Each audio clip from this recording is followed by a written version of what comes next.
What's good? What's good? What's good in the hood? Welcome back to another episode of the Good in the Hood podcast. I am, as always, your host, Juice, and this time again, I'm joined by my brother, Jay Black. Man, how you feeling, bro? Yo, what up? Nice little one-on-one episode, bro. Man, it's been a week since we talked last on the record. So, how's your week been? Oh man, it's still ain't nothing really to do. It's just, but. Yeah, the city opening back up, but I don't feel comfortable going to like bars or going to the gym just yet. Like last thing I read was that numbers spiked. I think in Texas and Florida. Bad. Yeah, so I'm like, whoa, I'm cool. And I was really excited too. They like, yeah, the gym back open. I'm like, yay. Then that happened. I'm like, nah. Not at all, man. And of course, with coronavirus getting worse, it's only right that the racial injustices in America continue to get worse. Aurora, Colorado, the home of the Aurora shootings during the dark night when James Holmes went to the Joker, basically. The Joker went to the arena and shot people up and mass shooting, and he was arrested and taken to jail.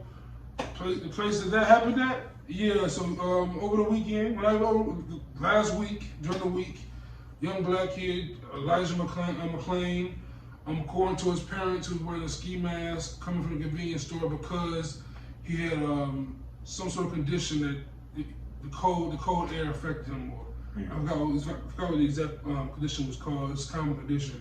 And he tried to explain it to the officers. And he said, "Why are you guys stopping me?" He kept questioning him, and then they put him in a chokehold, basically. Colorado, one of them places. Like when I think about places I would go and visit, like they're so kind of low on the list because I just always kind of feel like it's been racism there, or bad things have kind of always happened in places like that. So places where the KKK are like exactly like when I think of because that's right next to North Dakota, South Dakota, all that little region. I'm just okay. I really don't. So I sympathize for like the black people who do live in those regions because I can't even imagine like how they get treated on a daily. But everything coming to light now. That's what it's coming down to. We even got an old high school homie that says Oklahoma. I wouldn't feel comfortable with that for real. It's just it's stories. Some of the players, I think it was from Oklahoma State, they were talking about like they didn't really have a good experience there. I remember when Kevin Durant first started going to OKC, they weren't liked that much until they started becoming like a winning team, right? And with that news, like for instance, for me on Facebook, I'm pretty active as far as giving commentary on certain things. And I made a post saying, "Man, justice for Elijah McClain." And a coworker of mine, white lady, middle-aged, made a post like maybe a few hours later, posting about the 3-year-old boy who was killed in Chicago over the Juneteenth and Father's Day weekend, just catching a stray bullet. And that weekend, it was 14 fatalities out of 104 shootings.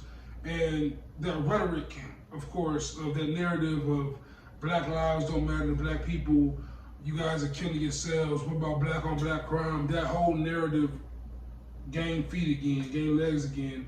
It's,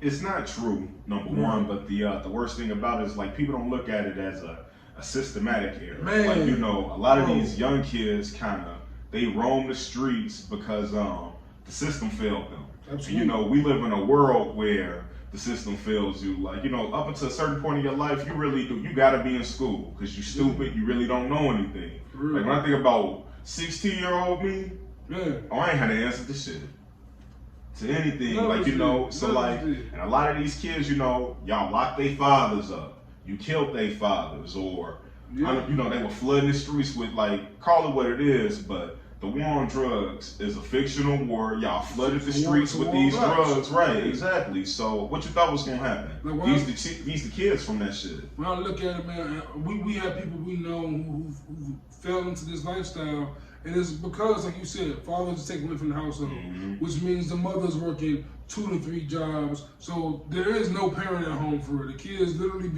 especially men, are being raised by the street. Right.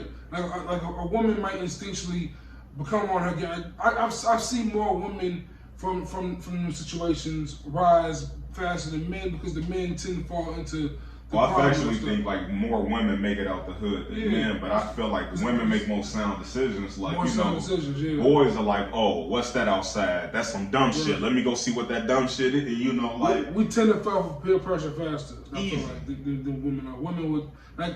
I remember back in the day, just how many girls of our race, even back in private school, were just like stuck in the books. I was over there. I was bullshitting through high school. All the black girls I knew hung around. They were bookworms. Like they did their homework, like for real, like every day. And I'm like, y'all pay attention and do your homework. Like I do one or the other. I ain't doing both. And it's also because the system just teaches us, and it teaches the white youth that blacks are animals. They teach us that we're animals, and we live in a dog eat dog world. Like in the inner cities, it's dog eat dog. Well, my thing is, it's like, you know, every morning if you waking up, you done lost another homie, or you passing by a dead body, the last thing you worried about is what that teacher talking about on that fucking board. You know, like, you know, keep it real. Like, especially if the books are like outdated and old, and there's minimal supplies in the school, and like the things that CPS students or any students in the system tend to go party. Right. Like, you know, like, so when they be like Black Lives Don't Matter, it's like, it's not that, it's we, like, as a society, we failed these kids. Like, even they have no hope. That's my thing. Like, most of these kids, they really don't have no hope, and that's what it almost comes down to. Like my parents gave me a great head, tried to give me a great head start.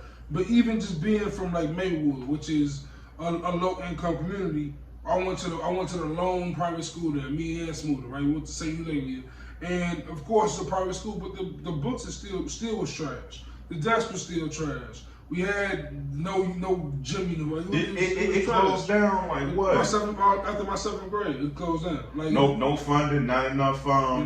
It's. And then the next year I went to a nice school in Oak Park. It was a completely different worldview. Down to St. Joe's, and we had laptops. It was cool, but we still didn't learn shit. Like the education around us is just not the best. I mean, well, by then, you know, I always go by a certain point. Sometimes if you miss some of the basics, like I can't tell you how many things I didn't learn coming up through school. And it's like, man, like, you know, I have to go back and learn math a completely different way. And coming up, I was actually decent in math.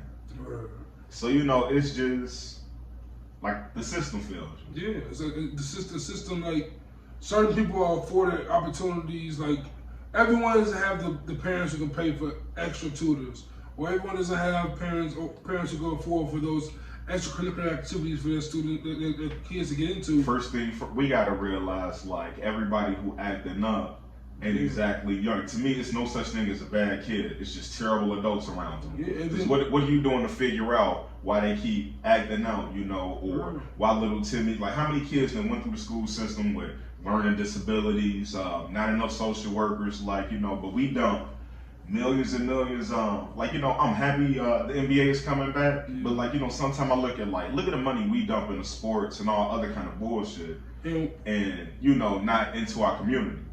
What always gets me about like white people who tend to seem uninformed about racism, they also probably the people who love The Wire also. They probably watch The Wire, and if you watch The Wire, you should understand how it is. Like, it's really bad. Like, in a lot of situations, you go to a white neighborhood, you're not seeing liquor stores, you're not seeing the homeless people on every corner. No, you know what? In white neighborhoods, they had chain liquor stores. You know, Right, they got Benny's. Benny's. You know what I'm saying? They got Jewel Osco. They ship worldwide. Exactly. Meanwhile, you know what I'm saying? Our grocery store is the liquor store. Right. You know what I'm saying? The gas station is the grocery store. Like, it's crime infested, food deserts, there's no funding.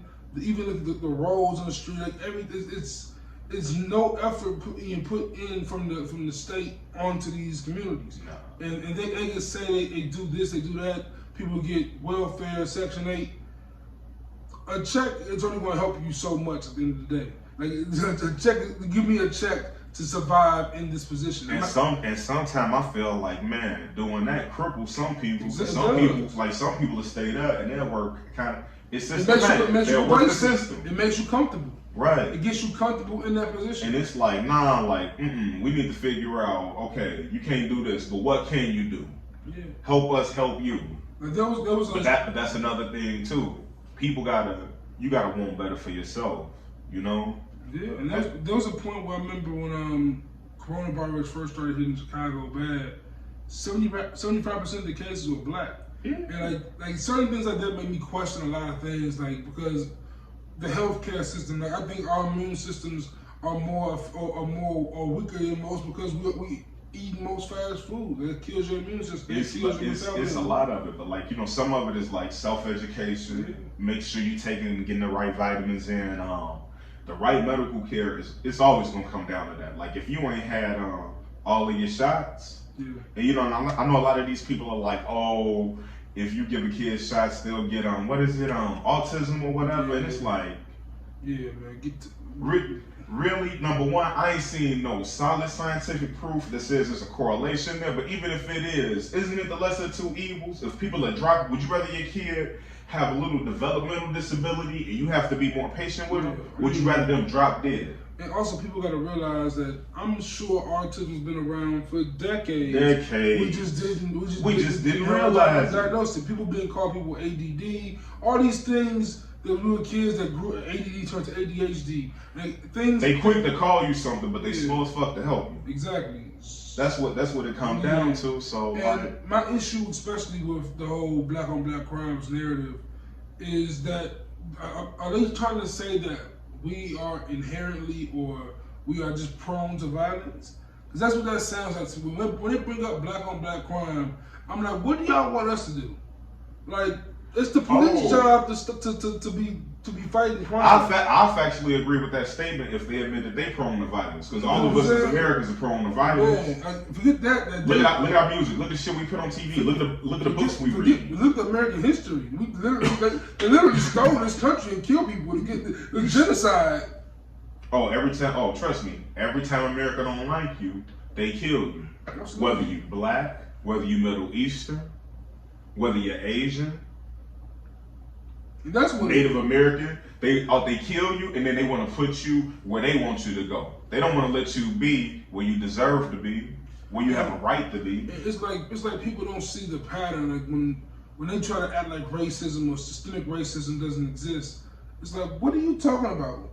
There was slavery, there was Jim Crow. You think everything just ended after that? You think you guys are just done bullying us? We are the 40% of the population of the American prison system. We're 13% of the country. Like, how is that mathematically? Like, just think of that. Like, what are y'all trying to tell us? Like, black people are, of course, we can do better. I 100% agree. We need to build up community. Well, factually, it's like 10 dudes I can name off rip, and it's like, hey, I wish you would do better, please. You know, like it is that, but it's also like I understand that they are also victims of the system. They caught, they stuck. You know, they're stuck. They're trapped. They're trapped in the trap. You know, that's what it comes down to. And with all these issues going on racially, in the past and all life, we always go to sports, we go to music to get us through these things. And of course, with coronavirus going on, sports has been eliminated. So I've been listening to a lot of music occasionally, but music kind of fades faster during Corona. With that being said, there was some big music news over the past week. After about a few weeks ago, No Name tweeted out, pretty much calling out those multi-platinum artists who have been silent, in her opinion, during during all the racial injustice of the last 3 months between Ahmaud Arbery, Breonna Taylor, George Floyd, Tolan. I can't pronounce the last name. I'm sorry, but the young lady who was found deceased, and she pretty much called him out. And J. Cole, who was not ever named, but she never named any names. He released a song called "Snow on a Bluff." Now I told you beforehand. I played you this song probably years ago. "False Prophets." J. Cole made a song about that around the time Kanye first started wilding out. He made this song and saying how you shouldn't look at celebrities as his idols. They all have flaws. He talked about Kanye's flaws and his problems with his ego. He talked about Wale's flaws and his need for attention and how he wants more attention from the fans. And then he talked about himself in the third verse. And then, so when Snow on the Bluff dropped, and he responds to No Name's tweet, I felt when I first heard it like, okay, this is Cole being Cole. I don't think this is the right time to do this right now, but I see where he's coming from. He's asking for education. The internet blew up. The internet blew up, killed Cole. The new buzzwords, patriarchy, men trying to take the attention and the spotlight for black women. And I guess I can see how that can be seen a little bit, but at the same time, I think it's a reach. I think it's a reach because, first off, J. Cole, he messed up by questioning her tone. Yes, you shouldn't question a woman's tone, especially via tweet. And secondly, there are more pressing issues right now than you being concerned about a tweet from No Name. So yes, those two things are true. Other than that, he's literally just asking her, hey, I'm ignorant. I admit to my ignorance. I'm staying quiet because I don't have anything I don't have any information to give. If you have information, please give it to us.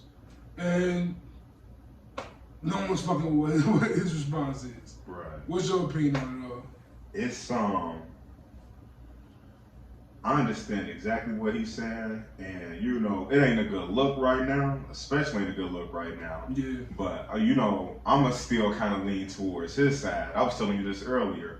I was kind of leaning towards his side, and when he asks like, "What's her tone?" Like sometimes when you're asking a person what's their tone, like it's kind of like, I'm not sure if you attacking me and barking at me. Right. I'm not sure if you trying to gain my attention. Maybe with a slight jab, or if you're trying to say something passively. Like sometimes we should take things at face value. Sometimes. Yeah. But then the other thing too is like, that's his thing. He ain't a hero. Right. And we put too much faith into these celebrities, and it's like, what are we out here doing in our own communities? What have we done on a daily to kind of make our communities better? So, I get and I understand what she's saying too, which is, you got this platform, you got this, you got that, put forth the effort, but the way you do things says a lot about you. And I don't think either one of them did it the right way, but starting with her. Because to me, if we all brothers and sisters, she could have easily had somebody get in contact with him. She could have probably hit his DM like, hey, yo, you got a big platform. You can do more. If you my brother, I'm going to take you to the side and talk to you. I'm not going to air our grievances in front of everybody. That's not right, bro. And people are saying that he should have called her. I agree with you 100%. Right. Why should he have called her when she just made this tweet and it's obviously about probably him and Kendrick? Come on, hit the thing. I know you talking about it. like everyone knows. And even if you're not talking about me, I feel attacked. And then at a certain point, now you've acknowledged that you were talking about. That's my thing. She acknowledged that she. And then there's this thing, right, where it's like, I hate to say it like this, but it feels like men can't feel attacked by women at this point. It's like we can't accuse that, or we're automatically wrong. And I get it. Black men do need to. You can once you check your male privilege, right? And that's kind of a hard thing to do because even I be like, man, we live in a male-dominated society. Like, why don't I want to watch a WNBA game versus an NBA game? Like, I really do have to check my privilege on a lot of things before I say stuff. and like you're a child of a mother, you're a sister, you have a niece. So like you know how important the black woman is in the world. Right. I know how important the black woman. I had 2 grandmothers. I have a mother. Like I appreciate and love black women. I have many black female friends and all that. And I uplift my black women. But at the same time, like it's tough when being black in general. Like being black in general is tough. I can't imagine being a black woman on top of that. So, but at the same time, it's hard enough being black. It's hard. Each other. It's hard enough being black. Why are we attacking? Because if you ask me, by going public with both of them, y'all have both now put so much energy into each other and not into what the real issues are. And what killed me was because the week before this was happening, there was this thing on Twitter, Instagram, on social media. Black men do better. You got to stand up for our black women. And it was in response to this young lady, Toyin, who reported she'd been harassed by this brother for a while. And I'm assuming he's the person that ended up murdering her. He harassed her for a long time. And they've been saying black men need to stand up and check black men who are being predators out here. Yeah, absolutely. And I 100% agree with that. Why you think I did it kills? Did. You know what I'm saying? Like, got to. Like, we got to. But the other thing, too. Our queens like that. But it's a two-sided sword. Exactly. Because I need y'all to lift each other up, too. And not even that. Like, I need y'all to also realize we are under attack with y'all. Like, I understand black women are under attack by the world. I understand that. But they have to realize that we here with y'all. As black men, we are still by your side getting attacked. But like literally just 2 weeks ago, well, a month ago, when George Floyd was killed, it was so much embrace. Black women was on Twitter, Instagram saying, "I love you, I love my black men." Like all these things were being said, and to see it just shift in like a 2-week span to black men do better, and then this cold and no-name division. I'm like, why are we being divisive and toxic and tearing each other apart in a time when we should be the most unified ever? Because everybody want to air their grievances and talk about the issues, but my thing is, you should fix one thing at a time. At a time. Like, you have to fix one thing, because when you don't, you get this little bickering. Exactly. And then, like I just said, it's less about the issues and it's more about the bickering. Like the Shade Room, that's like a multi-million-dollar social media account based off bickering. Yeah, I mean, this country is based off gossiping and shit. Like, that's what TMZ is the best news source we have, and all that is a fact. But it's like right, but and we killing the small newspapers. That's the thing. Yeah. We feeling eventually the news gonna be all bullshit. That's why like platforms like this are important. Like when we, like us becoming more independent on our own and creating our own news outlets, our own businesses. Like that's gonna push us into the next wave of. I would love to see more black people like who were into journalism really go and buy their local newspaper companies, because I mean they going out of business so fast to the point where you can almost go to any small city or any suburb and start your own paper. And that's like a great transition because LeBron James happens to have a media empire now. Yeah, him and his partner, his homie from Akron, Ohio, had the Spring Hill Media company of theirs, got $100 million investment. What makes this even more incredible is that LeBron has 100+ employees, of which 65% are black, of which 40% are women. So just to understand how incredible this is. LeBron James is still playing basketball. Mm-hmm. LeBron James has a school in Ohio that is pushing kids to college at a rapid rate. Right. Like I don't care if he's the greatest basketball player of all time.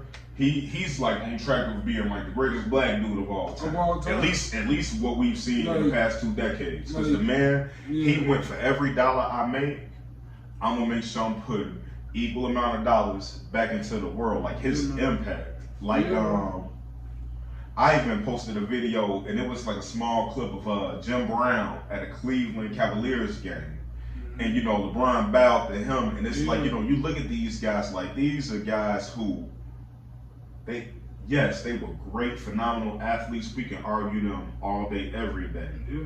But unlike Mike, unlike maybe your Lawrence Taylors, they were great people. When you go back, Ron is going to be a great person when it's all said and done. When you go back and look at the Jim Browns, Muhammad Ali's, Kareem Abdul-Jabbar's, Bill Russell's, like these men were sitting there fighting for our rights alongside the Kings and even after. And then, it ain't even just the athletes too. Like like people like Jay. Like people get mad about everything Oprah don't do here locally, but what about everything Oprah does globally? Yeah.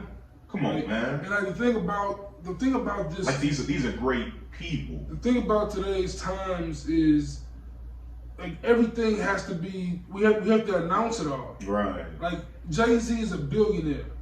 Jay-Z has shown me no signs of him not being for black people. Right. So when he makes a move, I'm gonna trust that he has his people in mind.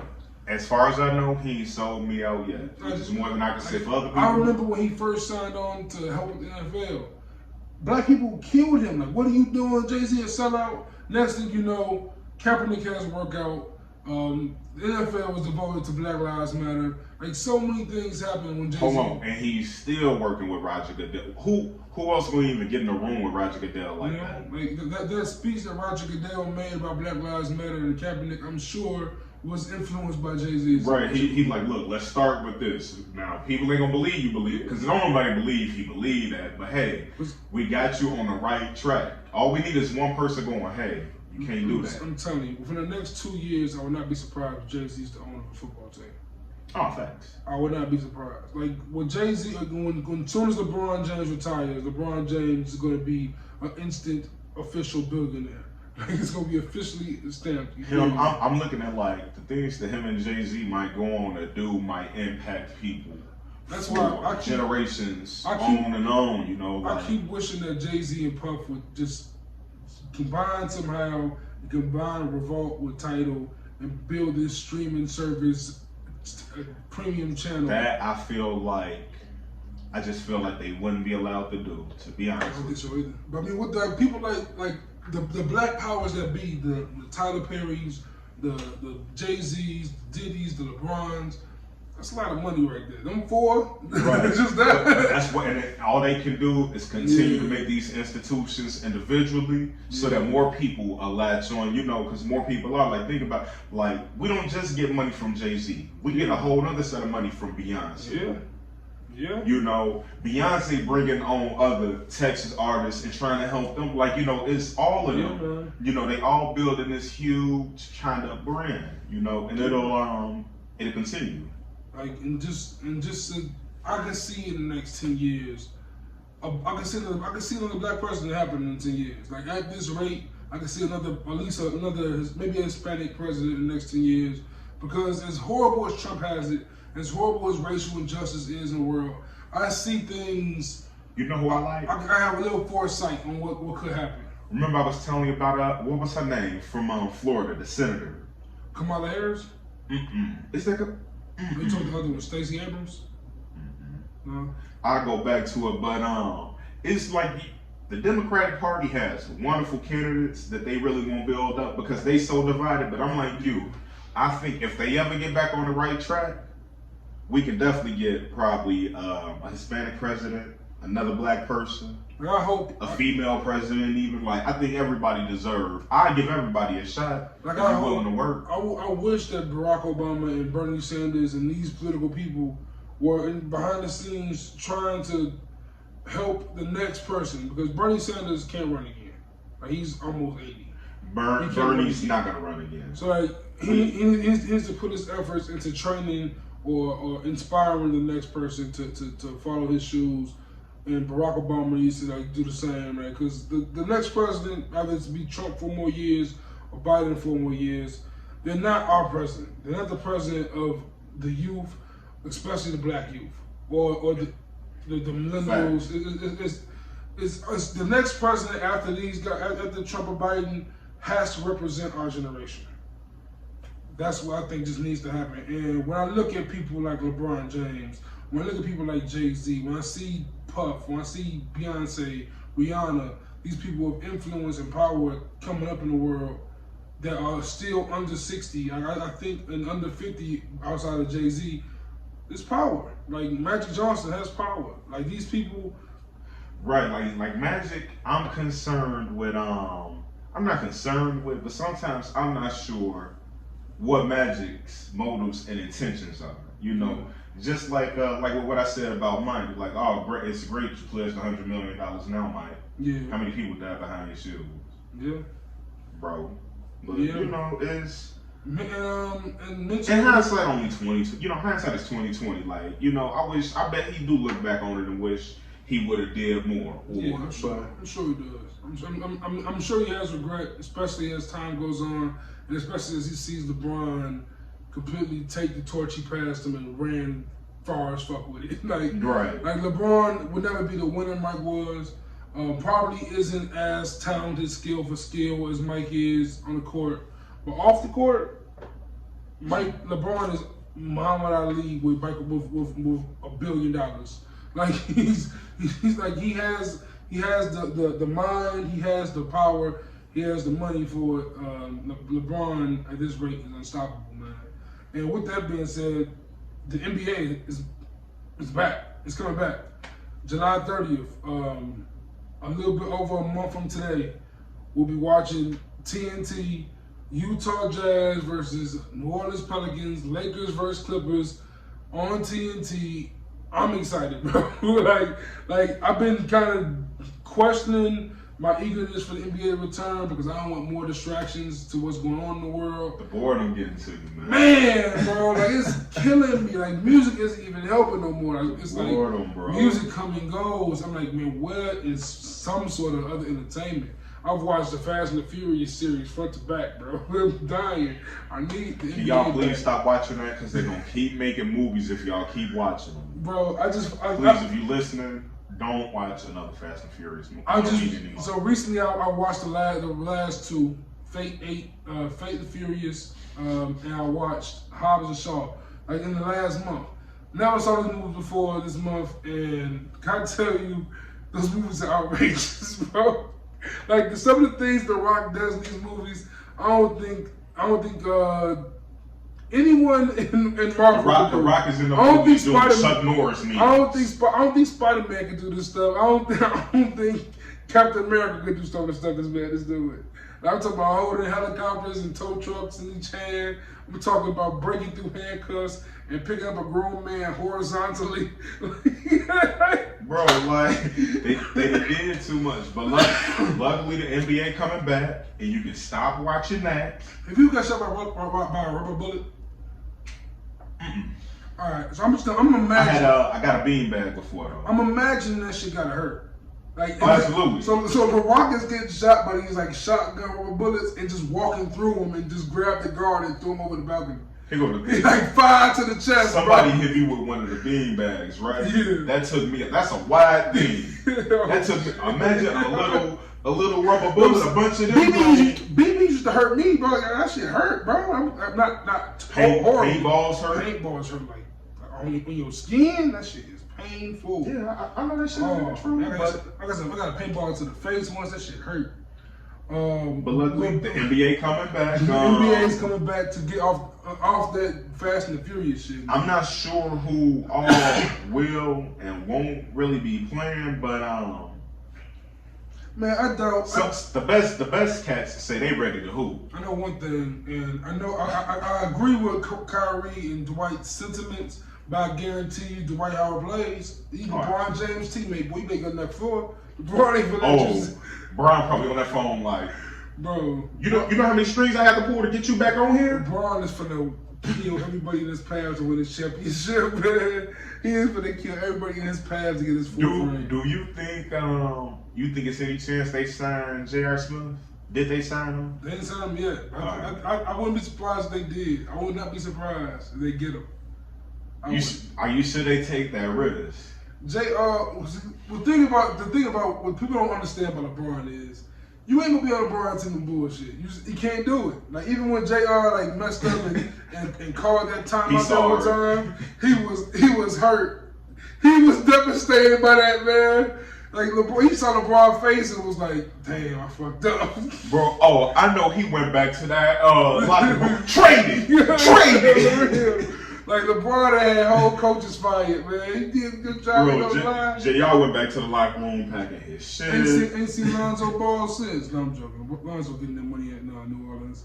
Man, I'm excited about New Orleans, bro. Yeah, man. Zion, Lonzo, Brandon Ingram, Drew Holiday. It's a nice squad over there. But honestly, I wish we all would have just sucked it up, crowned whoever had the best record the champion. Because let me tell you something, bro.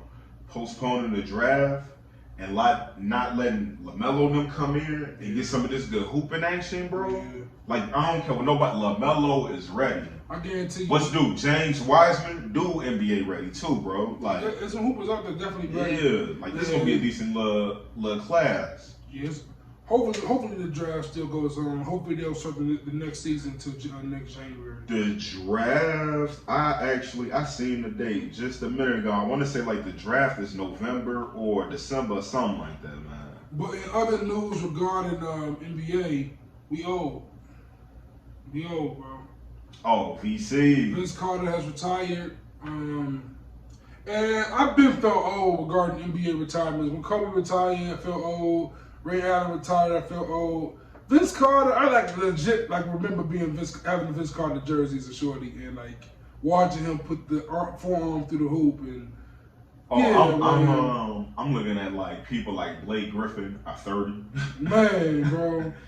Like, man. LeBron 30 plus. Kyrie, I think Kyrie 30. No, he's 29. He's like a year younger than us. Yeah, so like, nigga, you 30. Man, so, Vince Carter, man. Vince Carter was like, bro. Like, this is the guy who, like, people forget how he was all of Toronto for the longest. And then he went to New Jersey and still competed. Like, he was, like, he battled with Kobe. He battled with Iverson. Like, this guy was like, but if you were coming through the East, man, you gotta a road was probably gonna take you through VC easy. Like him and Reggie Miller had battles. Like this guy, him and T-Mac battled it out. Yeah, cousins. Yeah, so but I think he had a solid career. Yeah, extremely solid. Like, who do you think if you had a pick between those two players, who's better to you, Vince Carter or T-Mac? I never got to see all of T-Mac, to be honest with you. T-Mac had some good years in Houston. T-Mac had some great years, but T-Mac had a lot of injuries, bro. So, like, I missed out on a lot of T-Mac hooping. And, like, Vince Carter and me had one of them Grant Hill careers. Like, the beginning, amazing. Like Grant Hill, of course, was because of injury. But, like, Vince Carter, his first, 6-7 years, I feel like were incredible. And then just kind of just coasted the last few years. They coasted, but... he wasn't a star anymore. Vince was trying to do everything he could to win, bro. And he was a team player, man. You gotta get that to him. Definitely a team player. Definitely a great teammate. Yeah, he's trying to get that ring, bro. Definitely fundamentally sound. I mean, the guy was, I remember when he first came out, people thought he was the next Jordan. The way his body build, being from Tar Heel. Mm-hmm. But how many teams Vince played for? He played for Toronto. Right, I've seen Toronto, Jersey, the Magic, the Suns, the Mavs, the Grizzlies, the Kings, and the Hawks. Man, he a journeyman too. He played a journeyman. Like, that's a long career right And honestly, I could say he had good years in Toronto, Jersey. I don't remember him much in Orlando or Phoenix. But what's that, 22 years? Damn. But I remember him hooping a little bit on the Mavs, and I remember him putting in some work with the Grizzlies too, bro. He's 43. He was hooping at 43 years old professionally. Man, now he get chill, bro. Definitely chill. Now he get chill. A much deserved vacation, man. Yeah, much deserved. And switching it over to music real quick, man. A person that you kind of, I'm trying to get you to come back on, man. I think the old Kanye is reemerging slowly, bro. Slowly. He's gonna let you down. He's gonna let me down. And when he do, it's gonna be painful. But if he, this is a great challenge. If he don't, hey, more power to him, and y'all can be like, hey, Jay, I'll gladly be happy to be wrong on that. But he gonna let you down. I can't lie. Like, outside of Biggie, there's no rapper that I'm more of a fan of than Kanye West. So I am guilty that I'm an avid Kanye West fan. But he gets a 10-year deal with Gap. If you remember the song Spaceship, you know, he was they tried to talk to Black me. Manager assault me again. I'm gonna be assaulted. Kanye was here. Him and GLC back in the day in the mall, probably in Forest City. I'm not sure if that's confirmed or not yet. Just working at JCPenney. You know what I'm saying? So, not JCPenney, Gap. Yeah. And to now to have this, not to be properly running things over there as far as with new fashion ideas and probably his own line of clothing. Oh, congratulations to him on his success. I'm sure the Gap is gonna make a big comeback. I think the Gap is gonna blow up right now. I really think so. I won't be in it.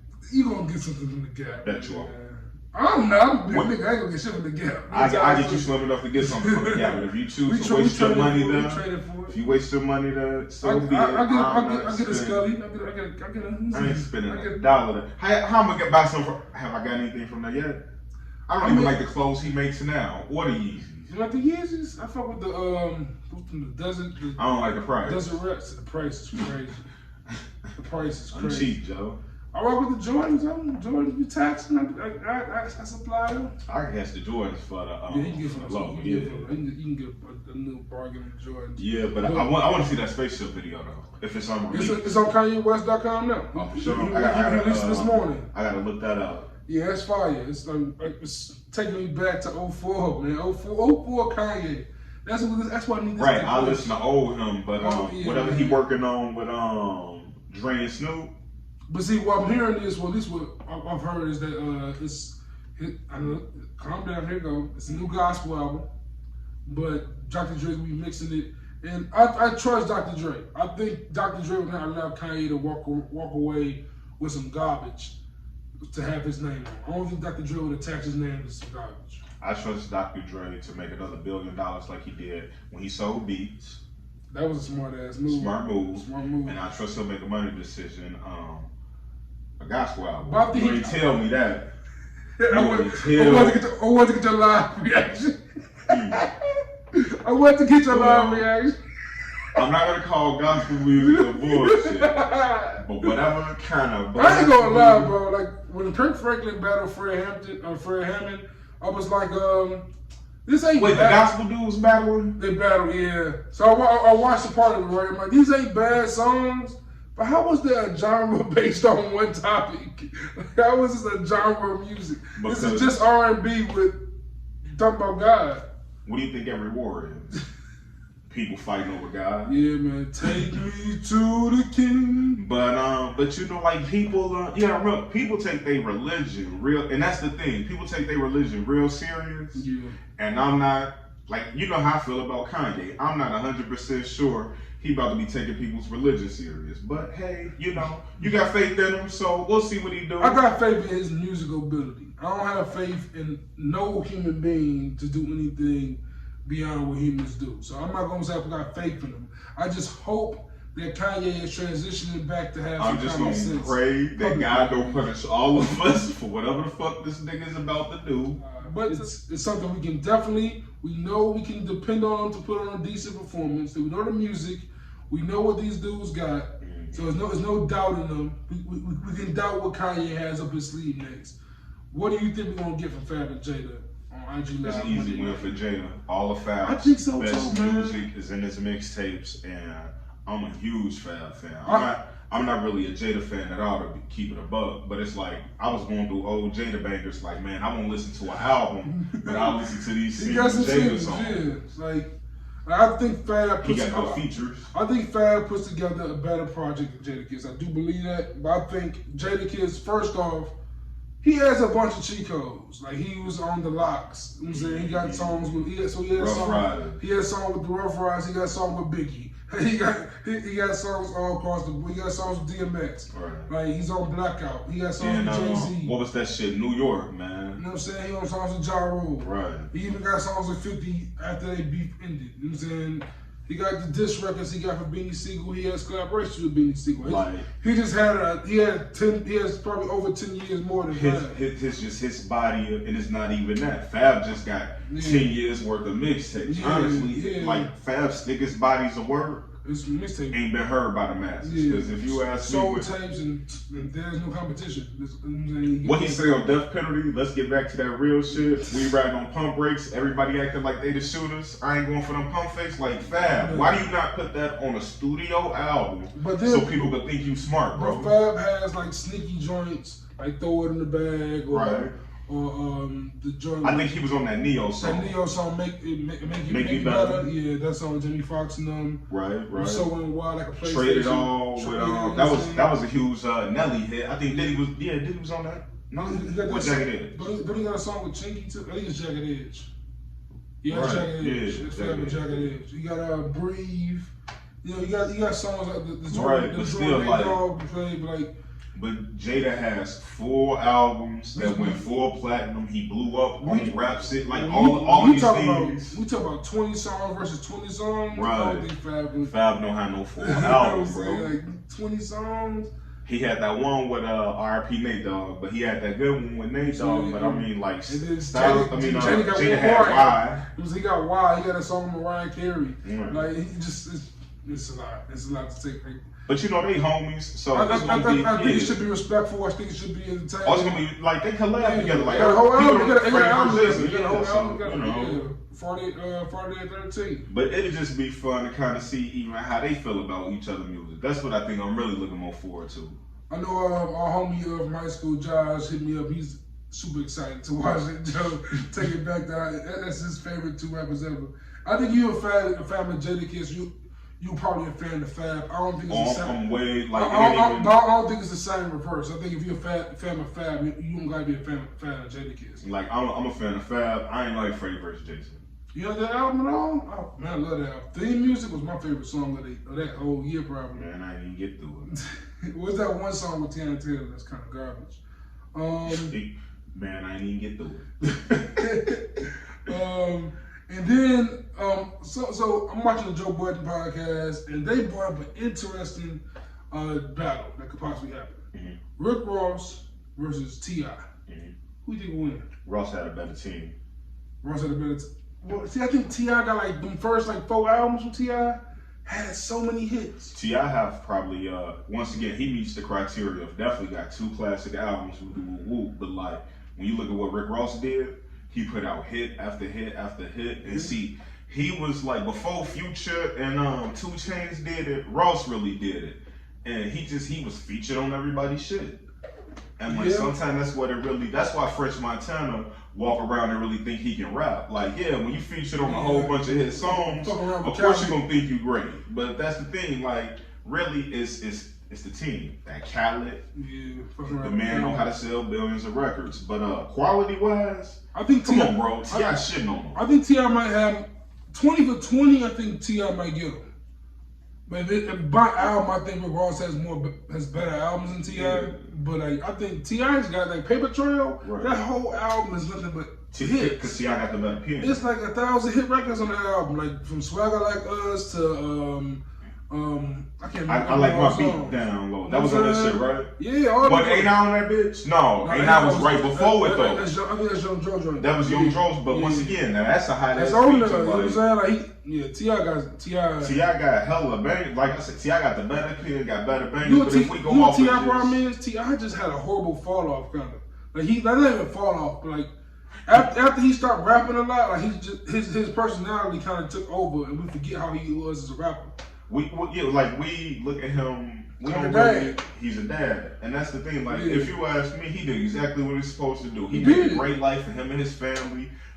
Gave back to his hood. He raising his kids. Granted, we don't get to watch them all as a family on TV no more when they divorced or whatever. But he went on. And something I wish we could have seen Pac do. And less of a battle topic, but keeping it versus. Trey Songz made an IG post, and he pretty much just showed what he's been doing in his community in Virginia and helping his community whatever ways he can. He challenged other artists to just do the same and post it, you know what I'm saying, whatever. And he named a few people. I know Janae Aiko responded and a few others. And he tagged Meek Mill. And Meek Mill got into the comment section and pretty much questioned the intention of this challenge. Like I gave all this to Philly. I did this for Philly. Don't you see what's going on? Are you unaware of who I am and all this? And then Trey Songz goes, "Are you offended? I'm just asking you to just show your efforts, whatever." And it just became like a weird. It's a real weird tense situation. Meek Mill has shown a past history of being very sensitive on certain things on social media, from Wale not posting his album cover to Dre commenting under a Nicki Minaj picture. So what is your take? You think that Meek Mill has some validation here? Joe, I feel like, and I used to go hard on Meek back in the day, but I kind of relationship Meek was a cornball. Like that means with Meek. Bro, I kind of relate with Meek because like Meek's sensitive, bro. That's what it really comes down to. And I got big claps for all of y'all who doing these challenges, but let's do less challenges. Just go do this shit, bro. Go do it. Like, man, I want to hear about you secretly doing some shit. Like, hey, did you hear about Trey Songz donated? Like, and maybe that's why Meek snapped on his ass. Like, man, fuck what you talking about. I'm doing shit because Meek's number one thing was Meek got that money, especially with the situations he faced. Yeah. Meek was like, man, if I could prevent one kid from having to live my life, I feel, and like me really do embody and do that every day. And like I say, I'm not mad at Trey for using his platform to try to get others to do better. Don't pick me. Everybody, leave Meek alone. Unless you trying to, unless you a chick sliding into his DM, leave him alone, bro. And honestly, I think Trey Songz did it because like in the past we've seen like Meek and Trey kind of move in the same circle. Right. So seeing him tag Meek didn't seem that weird to me, but honestly, when I think about it and look from Meek's perspective, it's like look at it that way. Because how about this? There's so many artists that aren't doing being quiet. You see them always in the news. Look at how much Philly love him. Yeah. Now, why other people's cities don't love him like that? Yeah. Is this your first time doing something in your hood, Trey? That's what I really be wanting to ask some of these cats sometime. Like, and when we know like people in Chicago, like we have Chicago artists here that will give back. People don't even think like Twista wasn't even no big multi-million-dollar rapper. I can't tell you how many summers Twista be right up there at Memorial Park doing a free concert for the youth just over there hooping on a Mountain Dew tour bus. Yeah. If you know it, you know it. Do it that all them dudes. Do it that all of them dudes. Like they would. It ain't always about your money. Sometimes it's about your time and your intent. Yeah, man. And that's pretty much it for the episode. But I wanna wrap it up. I'm gonna try some more. Try to do some decent little things like this every once in a while. Everyone sees them online. Everyone sees them on Twitter. The quote-unquote one gotta goes. This one's inspired from a post from the homie Dave Sean. Shout out to bro. Posted on the Good in the Hood podcast group on Facebook. The link is in the bio of whatever website you want looking at us. Twitter, Instagram, YouTube. The link's in the bio. And the post was out of Denzel Washington movies. Out of these 4 Denzel Washington movies, one has to go. The movies are Training Day, John Q, Malcolm X, Remember the Titans. So what I want us to do is go back and forth. I name one that I want to keep. You name one that you want to keep. And we just keep doing that until we get to that 4th one that's pretty much kicking off. All right, so the first one I'm keeping Training Day. Training Day is probably Denzel's more acclaimed movie. You keep Malcolm X? Why you keep Malcolm X? What makes you keep that one? Because Malcolm X was a real person and his story needed to be portrayed. And nobody, I think like Denzel really like took that role, ran with it, and he brought it to life. Like this was a real person y'all based this movie off of. I'm taking Training Day because like I said, I think no one else could have done Training Day like Denzel did. Going next for me, I'm taking off Remember the Titans. I'm saying Coach Boone. I'm saying the man brought integration into Virginia damn near. You know what I'm saying? So let's just go ahead and say it about John Q. Too easy. You got rid of John Q? Easy. I'm getting rid of Malcolm X. And I know that sounds crazy, right? I thought we was like picking one by one. And shit, once you took Remember the Titans, I'm like, okay, too easy. My bad, bro. No, it's good. It's good. When I first did on the post, people were, why you taking off Malcolm X? And I'm like, The reason why I'm getting rid of Malcolm X is not because it's not a great movie. Of course it's great. All of these movies are great. Mm-hmm. It's just, for me, the movie of Malcolm X, as great as it is, I can do without it because, one, I don't watch it that much because I read the book, I know the story. So for me personally, in my collection of movies from Denzel, I watched that one the least. That's just the only reason. Like, it's a great movie. Denzel was Malcolm X in that movie. Damn near sometimes when I think about Malcolm X, I picture Denzel's Washington's face. So he killed that role on a level almost as great as Jamie Foxx and Ray. But for me, it's just a movie I don't go back to. So like, as great as it is, I just picked rewatchability over how great the movie was, I guess. So right, I ain't really thinking about me. Like, I think about, like, man, like the gravity of it. The gravity of it, like, man, a kid might be more inclined to watch Malcolm X the movie than read Malcolm X the book. Just living in the society we live in. That's true. So, like I said, real person, same thing with Remember the Titans. Like, I was happy when you kept that one because it's like real dude, real impact, great story. Definitely needed that. And strong side. Right. Training Day, come on. I ain't giving that up, bro. Man, which means I got to get rid of one fictional character. Man, yeah, right. I understand that. And I'm gonna keep it a buck. I don't like the way the story ended because he had to go to jail behind it. I mean, he held the hospital hostage. Man, right. For his kid to live, he shouldn't have to hold a goddamn hospital hostage. They had to put all that. Man, that movie was making me mad. Did they say how many years he got? Nah, they just took him away in the cop car, bro. Oh man. Well, this has been another episode of Good in the Hood. Like John said, man. That's it for the episode. A nice, short, sweet, simple episode. Dope week of excitement. It's been a little less stressful around as far as the energy in the world. Rest in peace, Elijah. Google ranked choice voting. We'll talk about that on a whole nother day. Yes, we're going to talk about voting in the future and LeBron James's efforts of more than a vote. Once again, probably the greatest person living. And like a lot more to come next week. Rest in peace, Elijah McClain. Rest in peace, Breonna Taylor. Get justice for both of them. Justice for George Floyd. Justice for Ahmaud Arbery. Justice for Tonyan. As always, please check us out on Twitter at Good in All Hoods. I'm at JuiceJVP. My bro Jay is at the Crib Joe. At the Crib Joe on Instagram and Twitter. I'm at JuiceJVP on Instagram and Twitter. Also follow us on Instagram at Good in the Hood Pod. Until next week, man. Peace, love, and more life. Be safe.